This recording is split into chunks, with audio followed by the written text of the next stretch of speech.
26 जनवरी 2025 इस दिन देश अपना 76वां गणतंत्र दिवस मनाएगा और हर वर्ष की तरह इस वर्ष भी गणतंत्र दिवस के कार्यक्रम में कुछ नया और खास देखने को मिलने वाला है। इसी के साथ इस साल भी गणतंत्र दिवस पर चीफ गेस्ट के तौर पर कोई दिग्गज आते हैं और इस साल गणतंत्र दिवस 2025 के मुख्य अतिथि इंडोनेशिया के राष्ट्रपति प्रबावो सुबियांतो होंगे।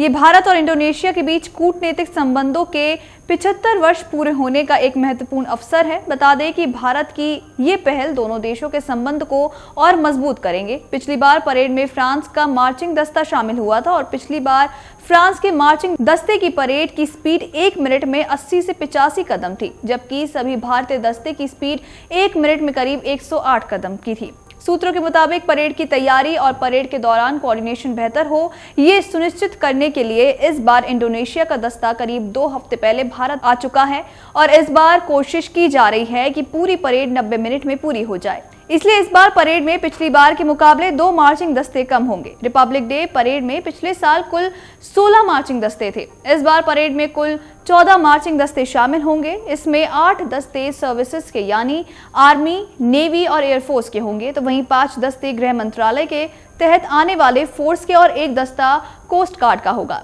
बीएसएफ का एक दस्ता होगा जिसमें सजे धजे ऊंट भी दिखाई देंगे। रिपब्लिक डे परेड में कुल 25 झांकियां होंगी, जिसमें अलग अलग राज्यों की झांकियों के अलावा department of military affairs, DRDO, Assam rifles और कोस्ट गार्ड को भी झांकी दिखाई देगी।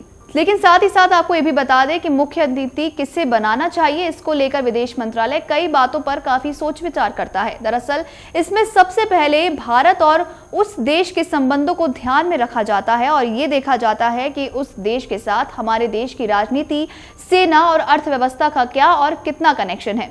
इस बात पर भी विचार किया जाता है कि कहीं आमंत्रित अतिथि को बुलाने से किसी अन्य देश से संबंध वगैरह तो खराब नहीं हो जाएंगे।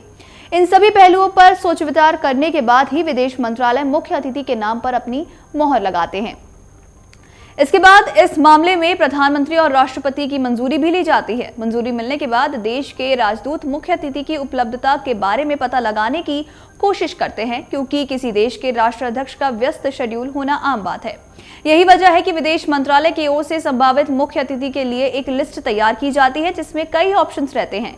मुख्य अतिथि की उपलब्धता का पता लगाने के बाद भारत और आमंत्रित मुख्य अतिथि के देश के बीच आधिकारिक रूप से बातचीत होती है और सब कुछ तय होने के बाद ही मुख्य अतिथि के नाम पर मोहर लगती है। गणतंत्र दिवस पर किसी मुख्य अतिथि के आमंत्रण और उनके स्वागत सत्कार की प्रक्रिया करीब 6 महीने पहले से शुरू हो जाती है। बता दें कि इसी बीच उन्हें निमंत्रण भेजना और निमंत्रण स्वीकार किए जाने के बाद मुख्य अतिथि के आने पर ठहरने और पूरी तरह से विशेष तरह मेहमान नवाजी देने की व्यवस्था, विशेष भोज वगैरह कई कार्यक्रमों की तैयारी भी शुरू हो जाती है।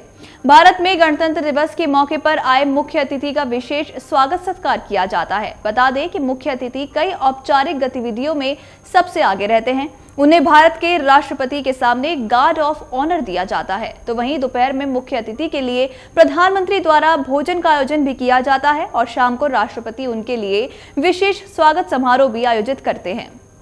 अमर उजाला जीवांजलि के सारथी की मदद लें और महाकुंभ में स्नान जरूर करें।